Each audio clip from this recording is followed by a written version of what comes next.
Pregame.com. Welcome back to Pregame.com. I'm Pauly Howard. That's Teddy Covers bowl season, baby. A lot of games to go over, a chance to make a lot of money, and location, motivation, coaching changes.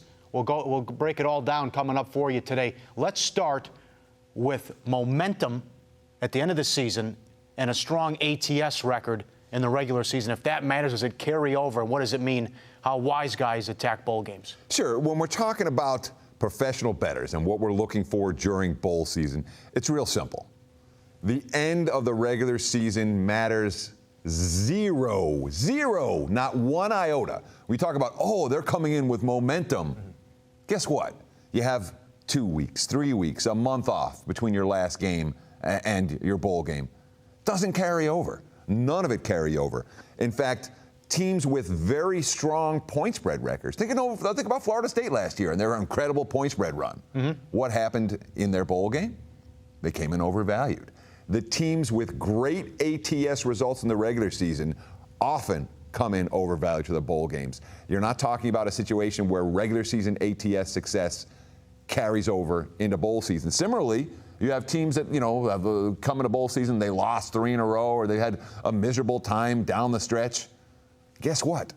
They have a chance to recuperate. They have a chance to refocus. The seniors on the team have a chance to say, hey, we're going to be leaders and prove something. Teams that stumble down the stretch are not bad bowl bets, and teams that come into bowl season red hot, they're not necessarily good bets come bowl season either. Okay, very important now. When you see a lot of this where teams are playing close to home, location versus recreation.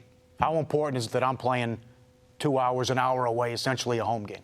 Generally, it matters a lot when you talk about playing at home. But of course, there are always exceptions. Okay. And I'm going to talk about them in just a minute. But in general, when a team is able to go into bowl season and, number one, bring a ton of fans, number two, energize themselves and their base by playing fairly close to home, it matters. It's an edge. And they don't have the distractions of other kids from other schools that are making a trip and then, wanting to see the sights of wherever they're going, which matters more in locations like South Beach or something than it does in, Mobile, Alabama or the equivalent.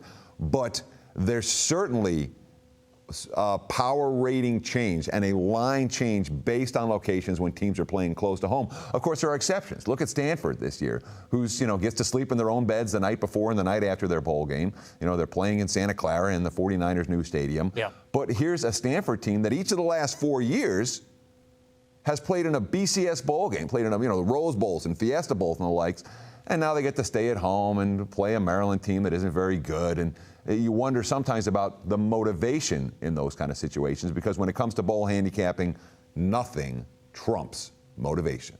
How about conference? Well, conference sometimes trumps motivation. Yeah, right. It sure does. Big Ten, dogs in every game. Yeah, 10 Big Ten bowl teams, 10 underdogs. And the Big Ten's been awful against the spread and straight up in recent seasons. So is the MAC. Those are the two conferences that have really struggled in recent years.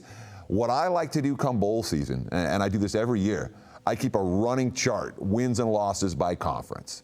And you're going to see stuff within the first week. Hey, this conference might be a little bit better than we thought they were. Oh, this conference hasn't been good at all. And maybe you want to fade some of the better teams from that conference as their bowl games come up, as bowl season progresses. But definitely conference affiliation and conference relative strength is something you absolutely want to and need to pay attention to come bowl season. Pay attention early, and it can offer great dividends late. Everyone talks about the SEC when they're playing in the Sugar Bowl. Mm-hmm. And it's happened to Alabama a couple times, and it happened to Florida when Bridgewater and Louisville ran them out.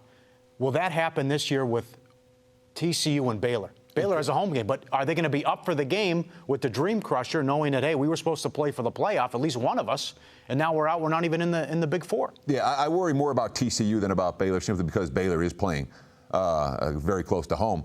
Whereas TCU, this is a team that was ranked, remember, they were ranked number 3 going into the final week of the season. Yeah.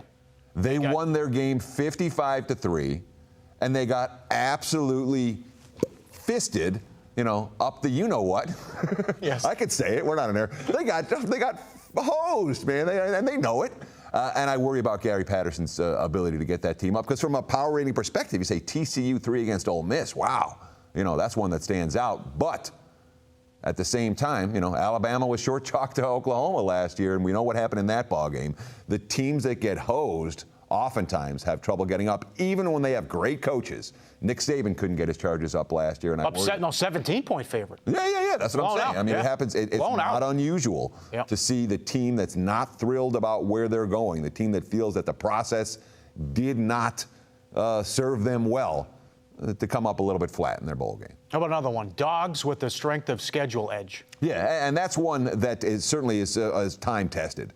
When you look at strength of schedule over the course of the season, you're going to see teams that faced tougher slates and lost more games.